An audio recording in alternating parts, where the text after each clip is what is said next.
Olá malta e sejam bem-vindos a mais um vídeo no Cultura Contra-Ataque. Hoje continuamos a nossa viagem pelas músicas de Westeros, na nossa rubrica que explora a história e significados por trás de cada uma das músicas das crónicas de Gelo e Fogo e por consequente da série da HBO, A Game of Thrones. Como devem calcular pela minha camisola de hoje, vamos falar sobre a minha família favorita em Westeros, os Lannisters, e a música que eternizou o Lord Tywin como um cabrão a quem não quer pisar os calços. Sim, meus amigos, hoje vamos contar-vos por chover em Castamere, e para isso vamos escudar-nos, como sempre, no livro do Mundo de Gelo e Fogo, mais especificamente o capítulo que se dedica às Westerlands. Assim, sem mais demoras, vamos começar o contra-ataque.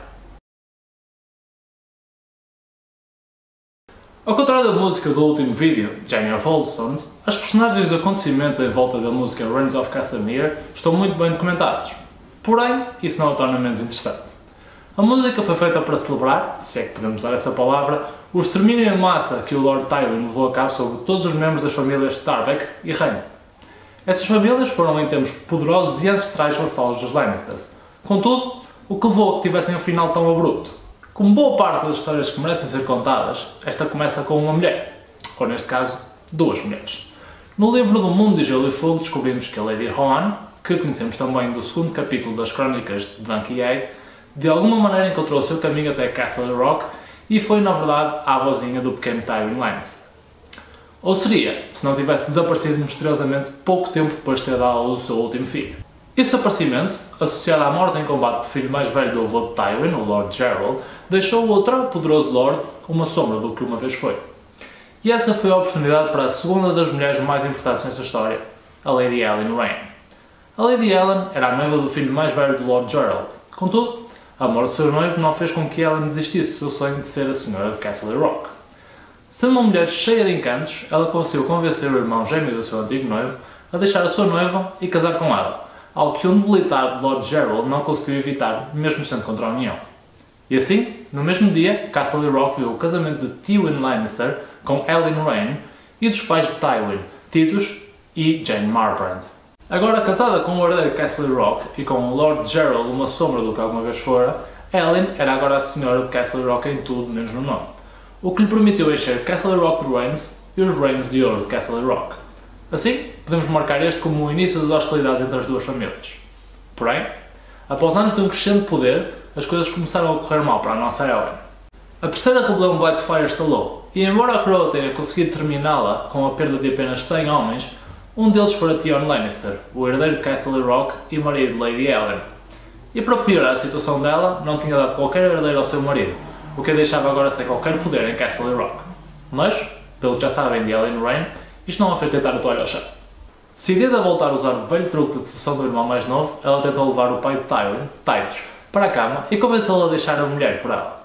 Contudo, ela não contou com a fraqueza do jovem Titus, que sempre a achou demasiado intimidante e não foi capaz de fechar o negócio, correndo para junto da sua mulher para lhe pedir perdão. Esta fora a gota d'água para o Lord Gerald, que parecia ter sido revivido pela necessidade de ajudar o seu filho, claramente inapto para liderar uma grande casa, a tornar-se um Lord decente. Assim, Gerald despachou a Lady Ellen para um casamento com um Lord de uma casa ancestral, mas falida, o Lord Aldward Tarbeck. Este foi o início da relação entre as duas casas e o início também do fim para os Tarbeck. Porém, antes de conseguir moldar o seu filho para a liderança, o Lord Gerald morreu pouco depois do nascimento do seu primeiro neto, Tywin, deixando o seu filho Titus como um jovem e impreparado Lord de Castle Rock. Embora fosse um homem generoso e paciente, Titus era fraco e indecisivo, tendo uma enorme necessidade de se sentir amado. Isto levava-o a perdoar ofensas à sua pessoa e as pessoas à sua volta passaram a desprezá-lo e a gozarem com ele na sua cara. Mas pior que tudo, especialmente para um Lannister, deixaram de pagar os seus empréstimos. E como devem calcular, quando os lords foram vendo dívidas a ser perdoadas ou prazos a serem alargados, uma chuva de pedidos caiu sobre Castle Rock e o Lord Titus cedeu a todos, na ânsia de ser aceito. Yeah, what can I do for you? Show me the money. Inclusivamente, chegou a dar a mão da sua filha em casamento a um filho mais novo do Lord Frey, algo que Tywin, com apenas 10 anos, se opôs veemente, abrindo alguma esperança para o futuro dos Lannisters. Contudo, Tywin era apenas uma criança, e os Rains aproveitaram a fraqueza do seu pai para fazer crescer o poder liderados pelo Leão Vermelho, Roger Rain. Roger era a melhor espada das Westerlands e também um dos homens mais temidos, especialmente pelo Lord Titans, e assim, com o dinheiro emprestado de Castle Rock, os Rains tornaram-se uma ameaça para os seus senhores e fortaleceram-os até ali falidos Tarbeck, cuja senhora era a sua irmã Helen. Contudo, os anos passaram e com eles o jovem Tywin tornou-se um homem. E, endurecido por uma campanha na Guerra dos Nine Penny Kings, Tywin e os seus irmãos voltaram a Castle Rock homens feitos e decididos a fazer a sua família ser respeitada de novo. Tywin tomou o controle de Castle Rock após alguma resistência do seu pai, que rapidamente percebeu que preferia dedicar-se às suas amantes. Assim, Tywin enviou o seu irmão com 500 homens a todos os castelos do reino que deviam dinheiro aos Lannister, exigindo imediato pagamento, ou caso não tivessem o dinheiro, que entregassem os reféns a Castle Rock.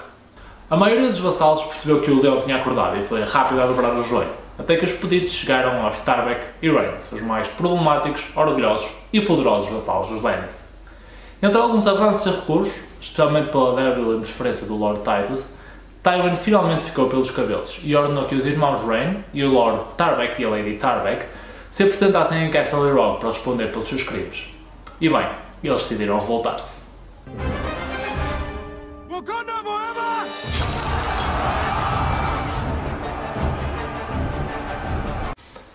E isso era exatamente o que Tywin queria. Sem perguntar nada ao seu pai, ele reuniu 3.500 homens e marchou até ao castelo dos Tarbeck. A resposta de Tywin à rebelião fora tão rápida, na verdade ele provocou a rebelião, que o Lord Tarbeck não conseguiu juntar uma hoste decente e enfrentou o jovem leão apenas com a sua guarda pessoal. Como devem calcular, Tywin esmagou-os por completo em batalha e em seguida atacou o castelo, destruindo-o por completo, não ser que matou a Lady Helen no processo. Antes de avançar para os próximos revoltosos, todos os homens com o sangue de Tarbeck foram decapitados e o castelo era incendiado por um dia e uma noite, e assim qualquer vestígio daquela casa ancestral desapareceu. Os Rhaens, avisados pela sua irmã Helen do que se estava a passar, reuniram uma hoste e marcharam para proteger os seus aliados. Contudo, quando chegaram, apenas viram as chamas e um exército claramente maior que o deles. A batalha estalou e os Lannisters ganharam facilmente, obrigando Roger Rhaen, que fora ferido em batalha, a fugir, deixando metade dos seus homens mortos no terreno. Os Rhaens voltaram à sua casa, Castamere, que na verdade era muito parecida com Castle Rock. Ambas começaram como uma mina de metais preciosos, que fora fortificada ao longo dos anos, ao ponto de se tornar um castelo. Porém, a maior parte de Castamere era no subsolo, pois uma vez que todo o ouro acabou, os túneis de exploração foram alargados e transformados em salões e aposentos. E foi aí mesmo, na segurança do subsolo, que os Rhaens se esconderam, bloqueando os portões atrás de si e enviando ao Lord Tywin um pedido de paz e abertura de negociações. Mas lembram-se de ter dito que Tywin era um sacana a quem não queriam pisar os calos? Agora vão ter a certeza. Audrey has her claws in Joffrey. She knows how to manipulate him. Good. I wish you knew how to manipulate him. Ele ignorou o pedido de negociações e ordenou que os seus homens fizessem explodir os portões com tudo o que tivessem, causando um desabamento de terras tal que bloqueou todas as hipóteses de passagem para fora do subsolo. O passo seguinte de Tywin foi ordenar que um canal fosse feito desde a grande lagoa de Castamere até a entrada do castelo, o que não durou mais que um dia. E se ninguém conseguia entrar ou sair da parte subterrânea do castelo, isso não se aplicava à água, e após uma noite de gritos, nunca mais se ouviu nada em Castamere. Os Rhaens foram exterminados. E assim, desde esse dia, o castelo continua fechado, e é um monumento para relembrar a todos o que acontece quando se metem com o leão. Lembrança essa que nunca será esquecida enquanto em Westeros se tocar a Rains of Castamere.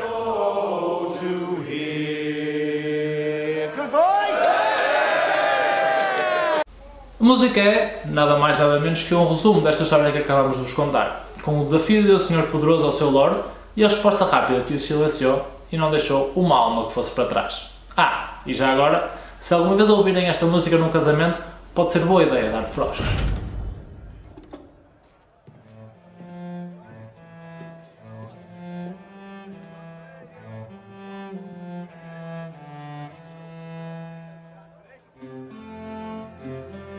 Malta, é tudo que temos por hoje. Esperamos que tenham gostado e se encontraram algum valor no nosso trabalho, por favor deixem um gosto e subscrevam o canal para apoiar o nosso projeto.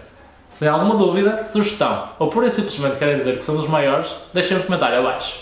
Muito obrigado por estarem desse lado, é sempre um prazer partilhar convosco o nosso amor pela cultura e até nos encontrarmos de novo, não parem contra-ataque.